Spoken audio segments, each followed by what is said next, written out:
For today's headlines, gasoline prices up, diesel down. Voting for Department of Justice, Balisacan for NEDA. Envoys form BBM beeline.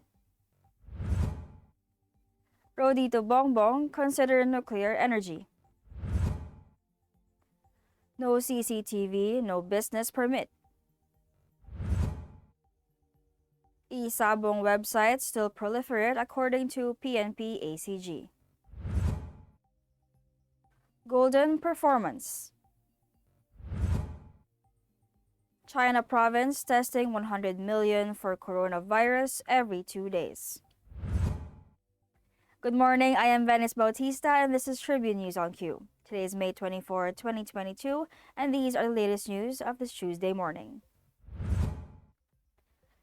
The pump prices of gasoline will increase sharply by 3.95 pesos per liter this week, while diesel, the so-called poor man's fuel, will be down for the second successive week by 2.30 pesos per liter. In separate advisories on Monday, local oil companies confirmed the price hike for gasoline and rollback for diesel. Effective today, May 24, the firms also said kerosene prices will be slashed by 2.30 pesos per liter. Oil companies announce price adjustments every Monday to be implemented the following morning. They adjust their prices every week based on the movement of the mean of Platts Singapore, the regional pricing benchmark adopted by the deregulated downstream oil sector.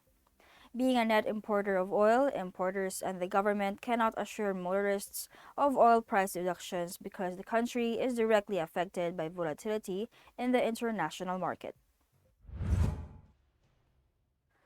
Former Labor Secretary Bienvenido Laguesma, Overseas Filipino Workers Advocate Susan Toots Ople, and economist Arsenio Balisacan have accepted offers to join the cabinet of incoming President Ferdinand Bongbong Marcos Jr. This was confirmed to reporters by Marcos's Chief of Staff and spokesperson, lawyer Vic Rodriguez, Monday afternoon, hours after Cavite Representative Jesus Crispin Boyeng Remulla revealed that he accepted the post of Justice Secretary. The development put at 7 those who have accepted Marcos's invitation to serve under his administration come June 30, when he is sworn into office as the country's 17th president.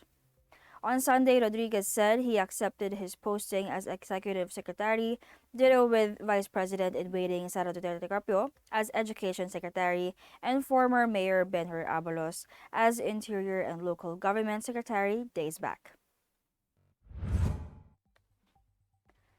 4 diplomats paid courtesy calls on President-in-Waiting Ferdinand Bongbong Marcos Jr., expressing their respective countries' intention to forge stronger relations with the Philippines. Marcos graciously received Ambassador Koshikawa Kazuhiko of Japan, Ambassador Kim In-chul of South Korea, Indian Ambassador Sambu Kumaran, and United States Charge d'Affaires Heather Variaba. The diplomats made a beeline at the campaign headquarters of Marcos in Mandaluyong City to congratulate him. In an interview with reporters, Kumaran said the Indian government intends to act jointly with the Philippines towards capacity building and capability development of the latter's armed forces. India has signed with the Philippines a contract last January to supply the latter with BrahMos shore-based anti-ship missile system worth 18.9 billion pesos. Kumaran discussed with Marcos the successes of India's digital governance, health, agriculture, and its bilateral relationship with the Philippines. Indian Prime Minister Narendra Modi penned a letter of congratulations to Marcos, which Kumaran delivered personally to the latter. Earlier, several world leaders, including U.S. President Joe Biden, Chinese President Xi Jinping, and Japanese Prime Minister Fumio Kishida, congratulated Marcos for his landslide victory in the recently concluded presidential elections. Tribune News on Q will be back after these reminders. Magandang araw mga katribu! Narito na ang mga makakasama nyo tuwing umaga sa programang Gising Na. Roy Pelevelo, Atty. Lia Badillo Crisostomo, Vernon Velasco, Kim Sancha at Chert Balagtas. Abangan ang programang Gising Na sa Facebook page ng Daily Tribune. Ilabas na ang mainit na kape at samahan kami sa inyong pag-almusal, mga katribo. Simulan natin ang bawat umaga with good vibes sa mga informative and recreational segments ng aming programa. Maaari niyo rin ibahagi sa amin ang inyong opinion via Daily Tribune Facebook page at Tribune Now sa YouTube. Makichika na rin sa latest showbiz happenings, mga katribo. Kaya naman, magsama-sama po tayo sa Gising na! Mga impormasyong direktang makukuha mula sa sources at diretsahang usapan. Yan ang ating daming sa inyo sa programang Straight Talk. Samahan nyo kami sa makabuluhang talakayan live tuwing Martes alas 10 ng umaga sa official Facebook page ng Daily Tribune at Tribune Now on YouTube. Ang Daily Tribune may digital shows na din. Dahil sa mas lumalaki at mas lumalakas nating tribu, handog sa inyo ng Daily Tribune ang mga programang magbibigay buhay araw-araw. Be informed at mag-good vibes tuwing umaga sa programang Gising Na. Be updated sa news and happenings sa Tribune News on Cue. Mas kilalanin pa natin ang mga paborito nyong atleta sa programang The Athletes Tribune. Alamin ang latest entertainment sa programang What's Up. Ma-inspire sa mga kwentong hatid ng Perfect. Search lang ang Daily Tribune sa inyong Facebook at Tribune Now on YouTube. See you there, mga katribu! Alamin ang latest entertainment at sa mga paborito nyong celebrities kasama si Pocholo Concepcion sa programang What's Up. Makibanding at kwentuhan kasama ang mga kilalang personalidad sa entertainment industry. Sama-sama natin silang kilalanin at silipin ang makulay nilang mundo every Tuesday at 2 p.m. Kaya sit back and relax lang kayo, mga katribu. Hanapin at ilike ang Daily Tribune Facebook page at Tribune Now on YouTube. Dahil sagot na namin ang masayang kwentuhan dito lang sa What's Up.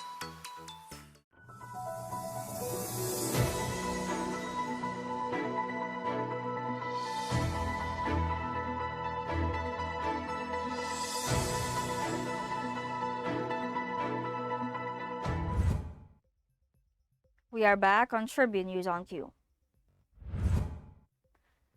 Outgoing President Rodrigo Duterte said he hopes his successor Bongbong Marcos would explore nuclear energy as an alternative power source to reduce the Philippines' dependence on fossil fuels. In a speech on May 23, Duterte stressed the need to consider tapping nuclear energy for the country, even amid safety concerns amid hostilities in Eastern Europe that has severely affected global oil supply and prices. Duterte said it would be good for any government to transition from oil fossil fuel, whose supply is limited and costly, to nuclear, which is more efficient. Bongbong said he met South Korean Ambassador to Manila Kim In-chul on May 22 to discuss a proposal to revive the BNPP. Duterte himself made efforts to push for nuclear energy via Executive Order 116 in 2020 to create an interagency committee which will conduct a study on the feasibility of introducing nuclear energy to the country's power generation mix. Meanwhile, all cities and municipalities have been urged to enact ordinances prescribing the installation of closed-circuit television or CCTV systems as a requirement for the issuance of business permits to establishments catering to a large number of customers and to those which are risk or hazard-prone. Interior and Local Government Secretary and concurrent chairperson of the National Peace and Order Council, Eduardo Año, said that as people return to their pre-pandemic ways, public safety must be a priority of local government units, and CCTV are applicable technologies that should be utilized to keep criminal activities and their perpetrators at bay. Through DILG Memorandum Circular 2022-060, Anya said that among the establishments that should have CCTV are financial establishments such as banks, pawn shops, money lenders, and money remittance services, and the likes, business establishments with several branches and chains, shopping malls, shopping centers, supermarkets, wet markets, and medical facilities such as hospitals, clinics, and laboratories. 12 websites and 8 social media platforms have been found still actively engaged in the operation of online sabong.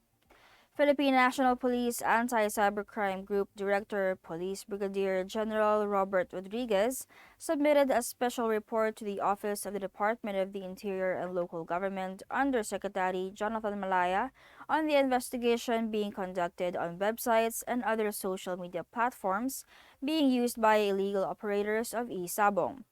He said that out of the 12 websites monitored, only 2 were registered in the Philippines, while the rest are located offshore, indicative that the administrators are located in other countries but are operating in the Philippines.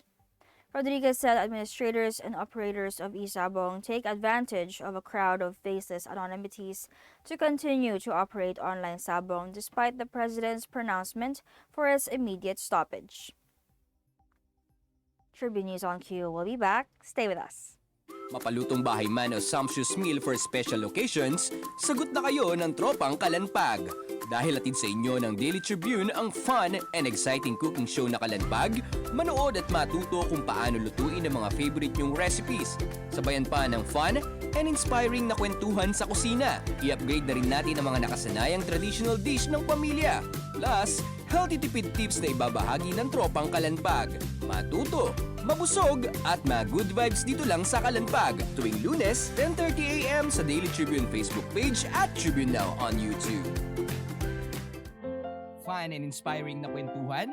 Sagot na yan ang programang Spotlight ng Daily Tribune. Makipagkwentuhan at kilalanin ng iba't ibang personalidad na kilala sa kani-kanilang larangan. Manood at makinig sa mga inspiring stories na kanilang ibabahagi kasama si Nina Ventura at Jojo Silvestre. Be ready ng mamangha at matuwa every Thursday alas 2 ng hapon dito lang sa Daily Tribune Facebook page at Tribune Now on YouTube.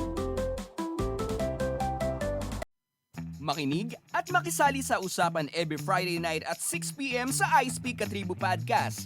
Samahan sina Daniel at Alvin na pag-usapan ang mga relevant topic na tiyak kakarelatean nyo mga katribu. At pagdating ng Sunday at 7 p.m., Speak Your Mind with our I Speak program na sasagot sa mga tanong regarding the latest and relevant issues sa paligid natin. I-like at i-follow nyo ang Daily Tribune Facebook page at Tribune Now on YouTube para updated ka sa mga latest episode namin mga katribu.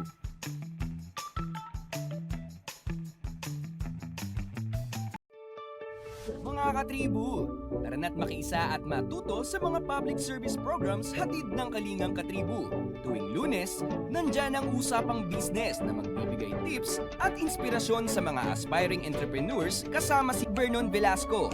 Tuwing Miyerkules, usapang pangkalusugan naman ang tatalakayin ni Miss Cory Quirino sa Health and Wellness. At tuwing Biyernes naman, kung legal advice ang kailangan mo, sagot ka na ng Legal Diaries kasama si Elmer Navarro Manuel at mga guest lawyers. Lahat ng niya mapapanood tuwing alas 3:30 ng hapon sa Daily Tribune Facebook page at Tribune Now on YouTube.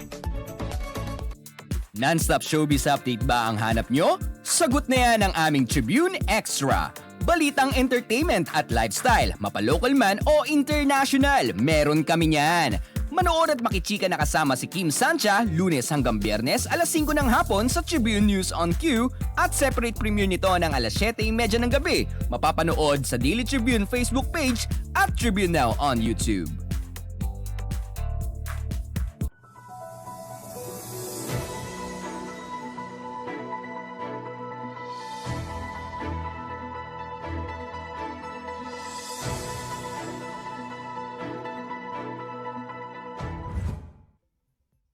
You are still watching Tribune News on Q. The 52 gold medals captured by the Philippines in the just-ended 31st Southeast Asian Games in Hanoi was its best collection overseas since the 57 victories it recorded in the 1993 Games in Singapore. Chief of Mission Mon Fernandez yesterday expressed elation over the country's overall performance in the biennial meet that was held under the cloud of the coronavirus pandemic. The Filipinos finished fourth behind overall champion Vietnam, Thailand, and Singapore. The Philippines has not finished higher than third since it did the trick in 1995 in Chiang Mai, Thailand. Aside from the 52 golds, the national team collected 70 silvers and 107 bronzes for a total of 229 medals. In other news, the Chinese province of Henan has ordered its nearly 100 million people to take a COVID test every 2 days, an unprecedented step as the country grapples with an Omicron-fueled surge. China has persisted with its zero COVID policy, imposing hard lockdowns and movement restrictions on several cities, even as much of the world has transitioned to living with the coronavirus. The curbs, including stay-at-home orders in economic engine Shanghai and creeping restrictions across Beijing, have inflicted a heavy economic toll. To avoid a similar citywide lockdown, local governments are adopting high-frequency testing to detect cases more swiftly and potentially isolate clusters without ordering entire populations to stay indoors. And that wraps up the stories this morning, but before we go, we would like to thank the following: SM Store, Araneta City, Department of Tourism, MG Motors, Hina Motors, Security Bank, Empire Eastland Holdings Incorporated, and Overseas Community Affairs Council member Alan Lin of Republic of China for their continued support. Again, this is Venice Bautista on Tribune News on Q. Stay safe, stay healthy, and stay at home. Good morning. Catch the latest news on our website, tribune.net.ph. Follow us on Facebook, Twitter, and Instagram. Subscribe to our YouTube channel, Tribune Now. Download the Daily Tribune app on Apple Store for iOS and Google Play for Android to get the latest and most comprehensive news online. Daily Tribune invites you to join its Viber community, Katribu, to get updates on the hottest news on politics, business, sports, lifestyle, and entertainment. Emoticons of the Tribune mascot Tercito are available on our community Viber.